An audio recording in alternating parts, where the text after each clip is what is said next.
Magandang araw po. Ako po si Dom Allen, ang kontrata ng PSP 3.4. At ako po ay nagre-report tungkol sa media culture and globalization. So, defining media culture and globalization. Throughout the past century, people had begun to move forward to a more peaceful approach, especially in communication. This is very evident by the increasing number of countries that participated in globalization and global media culture. So sinasabi po ni Chris, ang globalization po is, or ang media culture po rather, is ang byproduct ng globalization. Since ang globalization by definition is yung increased interaction between different countries, di ba po?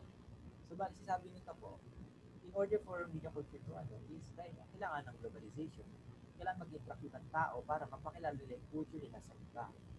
And since kapag makilala yung culture sa iba, nagkakaroon ng curiosity, etc. Nagkakaroon sa shared culture. Okay, what is media culture? According to Shahida, it is defined as the increasing communication between different countries on a more global or international scale. So gaya ng sinabi ko kanina, yung media culture po is product ng pag-increase communication between different countries. Since nag-interact sila, napapakilala nila yung culture nila sa iba. And pag naging interested yung ibang tao sa culture nila, nagkakaroon tayo ng tinatawag na global media culture. Kasi nga, parang nangyayari, share nila. This phenomenon occurs because of the recent advancement in media and communication, such as the use of artificial satellites, increasing immigration, and many more, which helps spread information, culture, products, and etc. So sinasabi nito is, in order for media culture to happen, of course, unang-una, kailangan natin ng media. So ano ba ang mga media na tungkol dito? Yun yung mga computer, TV shows, or social media sites, etc. Dahil doon, syempre, pag dahil sa ganun, nakikilala ng iba yung culture ng iba. For example, sa mga anime, di ba, nalaman nila yung minsan yung ibang culture ng Japan. Sa K-drama, nakikilala ng iba yung mga Korean culture, mga ganun-ganun. Through the use of artificial satellites. Dahil po sa artificial satellites na yun, na nagawa natin manood ng mga ganun. Nakapag-broadcast tayo ng mga palabas or music natin na may ano ng culture natin. At pag nakita ng iba at na-curious sila, ma-adapt nila yung culture natin. So how does globalization affect media culture? Since communication became easy, everyone in almost every part of the globe is exposed to different culture, which made it easy for others to assimilate. So ang tinutukol po dito ng cultural assimilation po is yung pag-adapt natin sa culture ng iba na gustuhan natin. For example, yung mga Pilipino, di ba? In-adapt natin yung Korean culture ng mga pagkain ng mga samgyup, mga or Korean barbecue, and mga milk tea, etc. Hence, kaya kung saan tayo pumunta sa mga lugar, di ba marami tayo nakikita ng samgyup restaurant, marami tayo nakikita milk tea, gano'n. Tapos ginagawa natin mostly sa mga models, for example, sa Lazada, gano'n, di ba Koreano din? So yun yung mga tutukan na cultural assimilation. Isa na ang media culture. Isa pa sa atin, example nito is yung basketball, for example, all this from cultural assimilation na ginawa natin.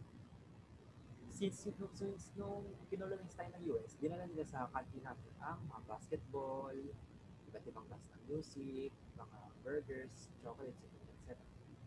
Nung nagustuhan natin yun, in-assimilate natin sa culture natin.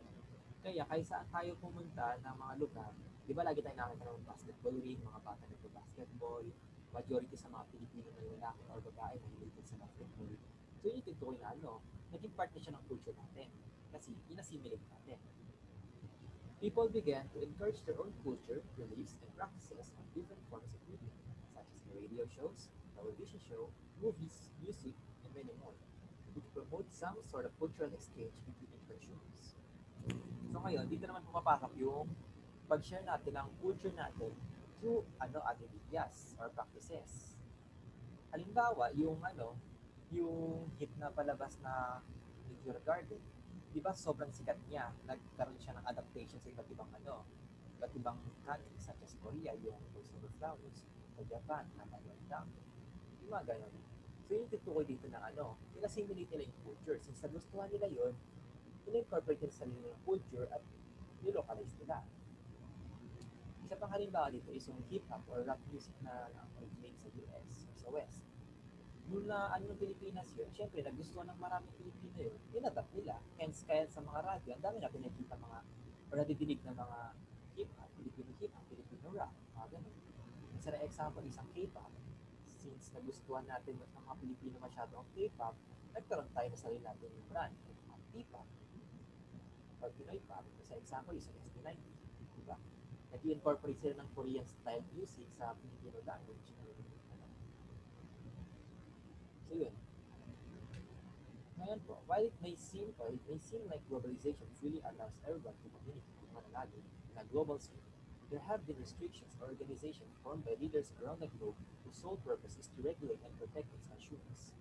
So yun, di naman, well, oo, pwede naman, malaya naman tayo mag-communicate sa ibang tao, pwede tayo mag-communicate niya sa mga relatives natin sa West, sa Europe, sa Asia, other parts ng Asia, sa North America, South America, etc. Kailangan pa rin natin magkaroon ng regulations para sa mga iba't ibang bagay at para maiwasan yung mga illegal na bagay na pwedeng magawa or ma-abuse gamit ang media. Isa sa organization din tukoy po dito, ITCO of 2004 ay ang International Telecommunications Union or ang ITU. Its main purpose is to beat out and regulate the radio spectrum or frequency through the use of communication satellites. So yun po, ang ITU po or ang International Telecommunications Union, ayun, binibigay niya po ng freedom or power ang mga government, non-government, and actors o workers para para makapag-broadcast at makapag-receive ng frequency mula sa mga ibang satellites sa mga ibang bansa. Kaya ito yung dahilan ba tayo nakakanood ng mga shows mula sa mga Korea, sa US, Europe, mga ganun. Sila yung nagre-regulate. Ngayon, ba't nila nire-regulate to? In order to, para malaman nila kung sino-sino yung mga kung sino-sino or ano-ano yung mga binobroadcast sa mga palabas. Dahil malay natin, nakaka-offend na pala sa iba yung pinapalabas ng isang bansa. Siyempre, ayaw naman nila yun. Kasi siyempre, pag nag-ano yun, makakasira ng relationship sa iba't ibang bansa yun. And potentially, magkabong ng war, etc. Para maiwasan yun, kailangan i-regulate. Na sinasabi dito na ni-regulate, give out and regulate radio spectrum frequency is sila yung kasi syempre, di naman ang mga radio stations or basta mga media stations, di naman sila basta-basta pwede umangkin ng frequency at sabihin ng kanya yun. Hindi pwede yun. Ngayon, ang ginagawa, hihingi sila ng license or permission mula sa ITU para bigyan sila ng frequency or ng frequency. Ngayon, oras na bigyan sila doon, mamomonitor na sila ng ITU kung ano yung pinapalabas nila. Kasi mali natin, di ba, nagpapalabas na pala ng mga gore or mga sacrilegious, mga ganun na siyempre makaka-open at makakasira ng relationship sa mga ibang tao, di ba?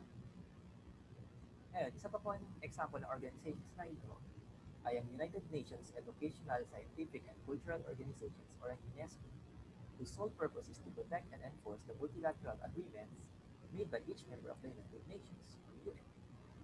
So yun, ang sinasabi ko dito is ang trabaho po ng UNESCO ay protektahan at i-enforce ang multilateral agreements na agreements mula sa 2 or more countries. Ngayon, isa sa purpose ng UNESCO is ang pag-preserve sa cultural sites na dinesignate as the UNESCO World Heritage Sites.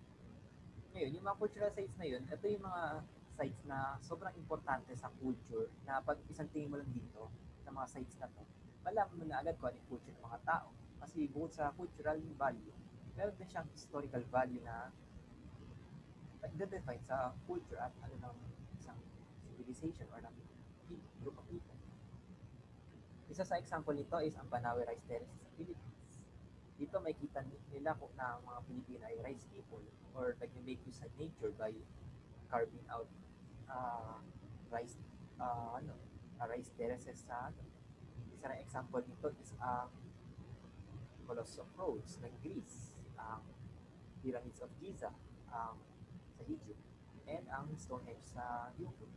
Dahil dito, ngayon, ang UNESCO, ang trabaho nila is protektahan ng mga sites na to para hindi siya ma-vandalize, magaya ng ibang bansa and claim as their own, and para maprotektahan siya at ma-preserve yung culture ng mga tao.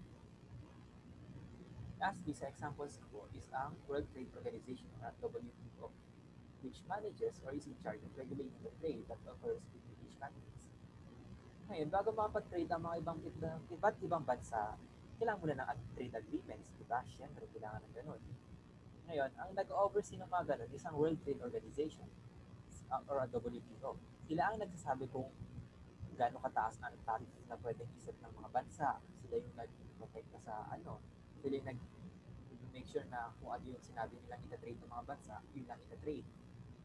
Overall, parang pinoprotektahan niya, nagpo-promote din siya ng free trade o yung ability na mga bansa para mag-engage sa market. Para hindi mabuli yung isang bansa into giving and giving nang walang nakatanggap na return. So yun, ang World Trade Organization is parang ano siya, bali parang siya yung iniiwasan niya rin yung pagkakaroon ng mga smuggling na pwede makasira sa mga bansa. For example, smuggling ng drugs, illegal something na nagagalit sa mga black markets, for example. So yun po. To summarize po, may topic about media culture and globalization. Media culture cannot exist without globalization. Because again, in order for media culture to occur, kailangan mo na ng interaction, increased interaction between different people from different countries. And para masabing media culture siya, kailangan siya ma-perform or magawa through the use of media platforms such as social medias, TV shows, music, etc. etc.